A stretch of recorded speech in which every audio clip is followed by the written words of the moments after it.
ಶಿವರಾಮ್ ಹೆಬ್ಬಾರ್ ಪಕ್ಷ ವಿರೋಧಿ ಚಟುವಟಿಕೆಗಳನ್ನು ಏನು ಮಾಡಿದ್ರು, ರಾಜ್ಯದಲ್ಲೂ ಸಹ ನಮ್ಮ ಕೋರ್ ಕಮಿಟಿನೂ ಕೂಡ ಹಲವಾರು ಬಾರಿ ಚರ್ಚೆ ಮಾಡಿ ಕೇಂದ್ರಕ್ಕೂ ಕೂಡ ನಾವು ಒತ್ತಾಯ ಮಾಡಿದ್ವಿ. ಒಂದು ನಿರ್ಧಾರವನ್ನು ತೆಗೆದುಕೊಳ್ಬೇಕು, ಶಿಸ್ತು ಕ್ರಮವನ್ನು ಕೈಗೊಳ್ಳಬೇಕು ಅಂತೇಳಿ ನಮ್ಮ ಅಭಿಪ್ರಾಯಗಳನ್ನು ತಿಳಿಸಿದಂಥ ಸಂದರ್ಭದಲ್ಲಿ BJPಯ ಕೇಂದ್ರದ ಶಿಸ್ತು ಸಮಿತಿ ಶಿವರಾಮ್ ಹೆಬ್ಬಾರ್ ಶಾಸಕರನ್ನು 6 ವರ್ಷಗಳ ಕಾಲ ಅಮಾನತನ್ನು ಮಾಡಿರ್ತಕ್ಕಂಥದ್ದು. ನಮಗೆ ಬಂದಿರತಕ್ಕಂಥ ಮಾಹಿತಿಯ ಪ್ರಕಾರ ಇದೇ ನಿರ್ಧಾರವು ಕೂಡ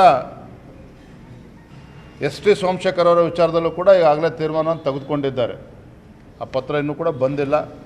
ಹಾಗಾಗಿ ST ಸೋಮಶೇಖರ್ ಏನು ಯಶವಂತಪುರ ವಿಧಾನಸಭಾ ಕ್ಷೇತ್ರದ ಶಾಸಕರು, ಅದೇ ರೀತಿ ಶಿವರಾಮ್ ಹೆಬ್ಬಾರ್ ಇಬ್ಬರು BJP ಶಾಸಕರು ಪಕ್ಷ ವಿರೋಧಿ ಚಟುವಟಿಕೆಗಳ ಹಿನ್ನೆಲೆಯಲ್ಲಿ ಅವರ ವಿರುದ್ಧ ಈ ಒಂದು ಶಿಸ್ತು ಕ್ರಮವನ್ನು ಕೈಗೊಂಡಿದ್ದಾರೆ.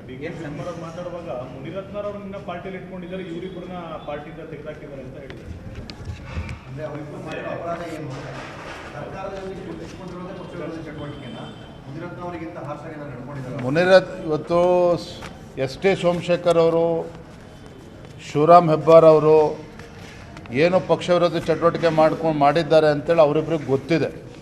ಅದೇ ರೀತಿ ನಮ್ಮ ಕೇಂದ್ರದ ನಾಯಕತ್ವ ಕೂಡ ಗೊತ್ತಿದೆ. ಇದ್ರ ಬಗ್ಗೆ DK ಶಿವಕುಮಾರ್ ಅವರು ಇಷ್ಟೊಂದು ನೋವು ಅಥವಾ ಬೇಸರ ಪಡ್ಕೊಳ್ತಕ್ಕಂಥ ಅವಶ್ಯಕತೆ ಇಲ್ಲ. ಇದು ನಮ್ಮ ಪಕ್ಷ, ನಮ್ಮ ತೀರ್ಮಾನ.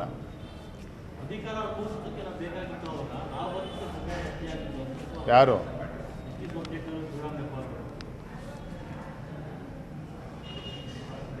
ಭಾರತೀಯ ಜನತಾ ಪಾರ್ಟಿ ಬಂದ ಮೇಲೆ ಅವ್ರಿಗೂ ಕೂಡ ಒಳ್ಳೆಯ ಅವಕಾಶಗಳು ಸಿಕ್ಕಿತ್ತು ಸರ್ಕಾರ ಬಂದ ನಂತರದಲ್ಲಿ. ಆದರೆ ಸರ್ಕಾರ ಎಲ್ಲ ವಿರೋಧ ಪಕ್ಷದಲ್ಲಿ ಕೂರಬೇಕು ಅಂದಾಗ ಸ್ವಲ್ಪ ಅವರಿಗೆ ಸಮಸ್ಯೆ ಆಯಿತು ಕಾಣುತ್ತೆ. ಹಾಗಾಗಿ ಏನು ಪಕ್ಷ ವಿರೋಧಿ ಪಕ್ಷದ ವಿರುದ್ಧ ಏನು ಪದೇ ಪದೇ ಪಕ್ಷ ವಿರೋಧಿ ಚಟುವಟಿಕೆಗಳನ್ನೇನು ಮಾಡ್ತಾಯಿದ್ರು, ಪಕ್ಷಕ್ಕೆ ಮುಜುಗರ ಆಗೋ ರೀತಿಯಲ್ಲಿ ಯಾವ ರೀತಿ ನಡ್ಕೊಳ್ತಾ ಇದ್ದರು, ಎಲ್ಲದರ ಹಿನ್ನೆಲೆಯಲ್ಲಿ ನಮ್ಮ ಪಕ್ಷದ ವರಿಷ್ಠರು ಈ ತೀರ್ಮಾನವನ್ನು ಕೈಗೊಂಡಿದ್ದಾರೆ. ನಾನು ಇದನ್ನು ಸ್ವಾಗತ ಮಾಡ್ತೇನೆ. ಸದ್ಯಕ್ಕೆ ಅವರಿಗೆ ನೋಟಿಸ್ ಕೊಟ್ಟಿದ್ದರು. ಅದಕ್ಕೆ ನೋಟಿಸ್ಗೆ ಏನು ಉತ್ತರ ಕೊಟ್ಟಿದ್ದಾರೆ ಅದ್ರ ಬಗ್ಗೆ ನನ್ನ ಹತ್ರ ಮಾಹಿತಿ ಇಲ್ಲ. ಇವತ್ತು ಶಿವರಾಮ್ ಹೆಬ್ಬಾರ್ ಬಗ್ಗೆ, ST ಸೋಮಶೇಖರ್ ಬಗ್ಗೆ ನಮ್ಮ ರಾಜ್ಯದ ಕೋರ್ ಕಮಿಟಿಲೂ ಕೂಡ ಚರ್ಚೆ ಆಗಿತ್ತು. ಅದರ ಪ್ರಕಾರ ತೀರ್ಮಾನವನ್ನು ಘೋಷಣೆ ಮಾಡಿದ್ದಾರೆ. Thank you. ಅಮಾನತು ಮಾಡಿ ಅಡಕತ್ತರಿಗೆ ಸಿಗಿಸಬೇಕು ಅಂತ ಚರ್ಚೆ ಆಗ್ತಿತ್ತು.